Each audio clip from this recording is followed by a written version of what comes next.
Hi, ഇത് നമ്മുടെ കോയമ്പത്തൂരിലൊരു morning ആണേ. നമുക്ക് രാവിലെ തന്നെ എന്തായാലും പല്ല് തേച്ചിട്ട് വരാം. കുഞ്ഞുമണി രാവിലെ തന്നെ എഴുന്നേറ്റ് പല്ല് തേപ്പൊക്കെ കഴിഞ്ഞ് ചായ കുടിക്കാൻ തുടങ്ങിയിട്ടുണ്ടായിരുന്നേ.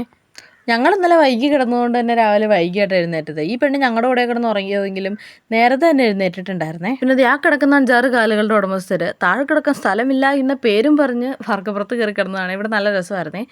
രാത്രിയൊക്കെ നല്ല കാറ്റുണ്ടായിരുന്നു. പിന്നെ ഇവിടെ ഇന്നലെ രാത്രി മിക്ക വീടിൻ്റെ ടെറസിലും ആൾ കിടപ്പുണ്ടായിരുന്നു കേട്ടോ. ഇത് ആടിൻ്റെ കൂടാണേ. വീടിൻ്റെ വാർക്കപ്പുറത്ത് ഒരു ആട്ടിൻകൂടും കോഴിക്കൂടൊക്കെ ഞാൻ ആദ്യമായിട്ട് കാണുന്നതാണേ. നിങ്ങൾ കണ്ടിട്ടുണ്ടെങ്കിൽ പറയണേ. നാട്ടിൽ പലരും സ്ഥലമില്ല, സമയമില്ല എന്ന് പറഞ്ഞ് ഇതൊക്കെ ചെയ്യാതിരിക്കുമ്പോൾ ഉള്ള സ്ഥലപരിമിതി വെച്ചും സമയപരിമിതി വെച്ചും ഇവരിത്രയൊക്കെ ചെയ്യുന്നത് എനിക്ക് കുറച്ചുകൂടി നന്നായിട്ട് തോന്നി കേട്ടോ. ഇന്നത്തെ സ്പെഷ്യൽ മട്ടൺ ആയിരുന്നെങ്കിലും ആട്ടിൻകുഞ്ഞുങ്ങളെ വളർത്തിയ ഒരു എക്സ്പീരിയൻസ് കൊണ്ട് മട്ടൺ തിന്നാനുള്ള ഒരു മനക്കരുത് എനിക്കിതുവരെ വന്നിട്ടില്ല കേട്ടോ. പിന്നെ ഞങ്ങളിതേ കുറച്ച് കഴിഞ്ഞപ്പോഴത്തേക്കും ഒന്ന് നടക്കാനിറങ്ങി. ഇവിടെ എല്ലാ വീടിൻ്റെയും വാസലിൽ കോലം പോട്ടിട്ടുണ്ടായിരുന്നു. ഞങ്ങൾ നടന്നു കിടന്നതേ വഴി തീർന്നു കേട്ടോ. പിന്നെ തിരിച്ച് നടക്കാമെന്ന് വിചാരിച്ച് ഞങ്ങൾ മറ്റേ ആദ്യമായിട്ട് നാട് കാണാൻ ഇറങ്ങിയ ആൾക്കാരെ പോലെ ഇങ്ങനെ അലഞ്ഞു തിരിഞ്ഞ് നടപ്പായിരുന്നേ. വീഡിയോയാ കുഞ്ഞെഴുന്നേറ്റ് വെളി വന്നപ്പോൾ ഒന്ന് ഫീഡ് ചെയ്തിട്ട് പോകാം എന്ന് വിചാരിച്ച് കയറി വന്നതാട്ടോ ഞാൻ.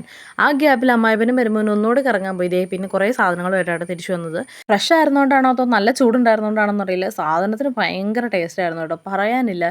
എനിക്കിത് എഡിറ്റ് ചെയ്ത് വോയിസ് ചെയ്യുമ്പോൾ പോലും നല്ല കൊതി വരുന്നുണ്ട് കേട്ടോ അതൊന്നുകൂടെ കഴിക്കാൻ. കാരണം പരിപ്പുവട സൂപ്പറായിരുന്നു, പഴംപൊരി സൂപ്പറായിരുന്നു, പിന്നെ മുട്ടപ്പച്ചി ഉണ്ടായിരുന്നു. നമ്മുടെ നാട്ടിലെ പോലെ പകുതി മുട്ടയൊന്നുമല്ല, മുഴുവൻ മുട്ടയും കൂടെ ഇട്ട് പൊരിക്കുകയായിരുന്നു കേട്ടോ മുട്ടപ്പച്ചിയിൽ.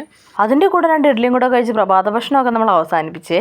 പിന്നെ ഒന്നുകൂടെ നാടൊക്കെ കാണാൻ വേണ്ടി ഇതേ ഇറങ്ങി നടന്നപ്പോഴാണ് ഈ പൂ കണ്ടത്. നല്ല ഭംഗിയുണ്ട്, ഒരു ഫോട്ടോ എടുക്കാമെന്ന് വിചാരിച്ച് തൊട്ടപ്പോഴത്തേക്കും ഇത് അരളിപ്പൂവാണ്, സൈഡ് എഫക്റ്റ് വന്ന് ചത്തുപോകുക എന്നൊക്കെ പറഞ്ഞ് ഇവരൊക്കെ എന്നെ പേടിപ്പിച്ചു കേട്ടോ. എനിക്കറിയില്ല സത്യം എന്താണെന്ന്.